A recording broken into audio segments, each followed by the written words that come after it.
નમસ્કાર મિત્રો, આજના વિડીયોમાં આપણે માહિતી મેળવીશું તાજેતરમાં વડાપ્રધાન મોદી 5 દેશોની મુલાકાત પર હતા। મિત્રો, જેમાંથી એક દેશ છે નેધરલેન્ડ। નેધરલેન્ડની અંદર મિત્રો આપણા દક્ષિણ ભારતના કેટલાક ઇતિહાસ સાથે સંકળાયેલા તામ્રપત્રો તેઓ આગળ લઈ જવામાં આવેલા હતા। વડાપ્રધાન મોદીની આ જે મુલાકાત હતી એ દરમિયાન એવો કરાર કરવામાં આવ્યો કે આ જે તામ્રપત્રો છે એટલે કે ભારતનો ઇતિહાસ છે 1000 વર્ષ જૂનો ઇતિહાસ જે નેધરલેન્ડથી પરત ભારતમાં લાવવામાં આવશે।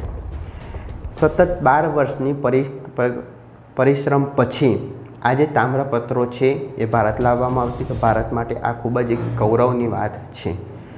ચોલ વંશ સાથે સંકળાયેલા છે આ તમામ તામ્રપત્રો। ચોલ વંશ એટલે કે વિશ્વમાં અમુક જે રાજવંશો હતા એમાંનો શક્તિશાળી એક વંશ। ભારતની અંદર તેનું સ્થાપત્ય દક્ષિણ ભારતની અંદર હતું। આજના વિડીયોમાં હવે આપણે સમજીએ ચોલ વંશ વિશે અને આ જે તામ્રપત્રો જે નેધરલેન્ડ લઈ જવામાં આવેલા હતા એ કોના દ્વારા ક્યારે લઈ જવામાં આવ્યા અને ક્યારે ભારત દેશમાં પરત ફરશે તેના વિશે। સૌપ્રથમ સમજીએ કે ચોલ વંશ શું હતો તેના વિશે। ચોલ વંશ એ દક્ષિણ ભારતનો સૌથી શક્તિશાળી અને સમૃદ્ધ રાજવંશોમાંનો એક હતો। મુખ્યત્વે એનું શાસન હતું આજનું તમિલનાડુ, એટલે કે આ જે પત્રો છે એ તમિલ ભાષામાં અને સંસ્કૃત ભાષામાં લખાયેલા છે। તેમનું શાસન મુખ્યત્વે તમિલનાડુ વિસ્તારમાં હતું। ચોલ વંશે લગભગ 9મી સદીથી 13મી સદી સુધી શાસન કરેલું છે। આ રાજવંશ માત્ર યુદ્ધમાં જ નહીં પરંતુ કલા, સંસ્કૃતિ, વેપાર અને મંદિરના નિર્માણમાં પણ ખૂબ જ આગળ હતો। અત્યારે પણ એના તમે ત્યાં આગળ જાઓ તો મંદિરો બંધાયેલા જોવા મળે છે। ચોલ રાજાઓ પાસે શક્તિશાળી નૌકાદળ હતું। તેમને શ્રીલંકા, માલદીવ અને દક્ષિણ પૂર્વ એશિયાના કેટલાક ભાગો સુધી પોતાનો પ્રભાવ સ્થાપ્યો હતો।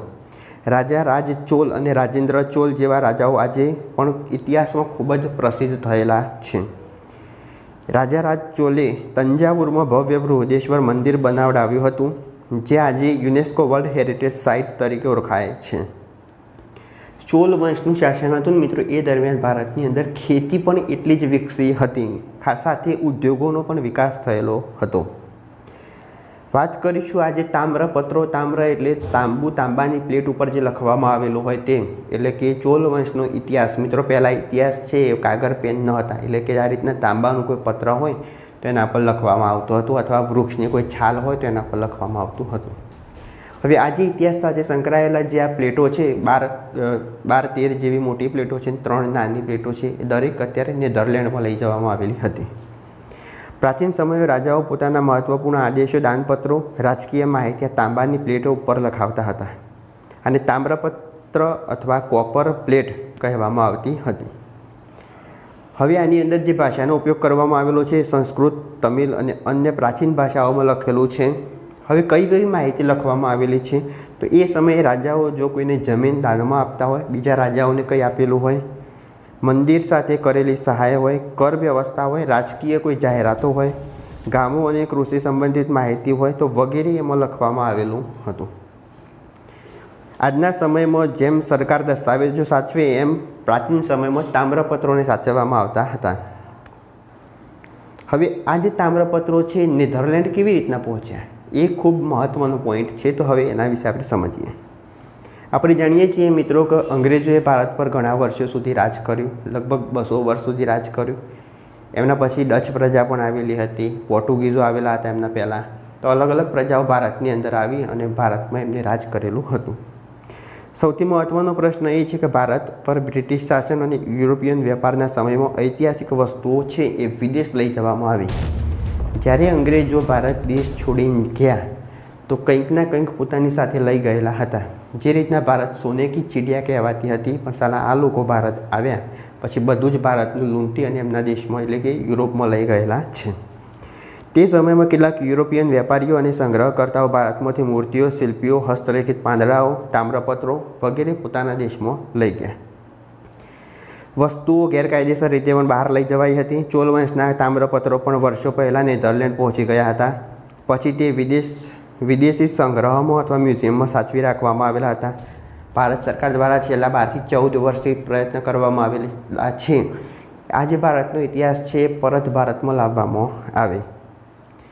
ભારતના સંસ્કૃતિ મંત્રાલય અને પુરાતત્વ વિભાગે અનેક દેશો સાથે ચર્ચા કરી ગુમ થયેલી ઐતિહાસિક વસ્તુઓ પરત લાવવાનો પ્રયત્ન કરેલો છે। લગભગ 668 જેટલી વસ્તુઓ છે કે પરત લાવવામાં આવી છે।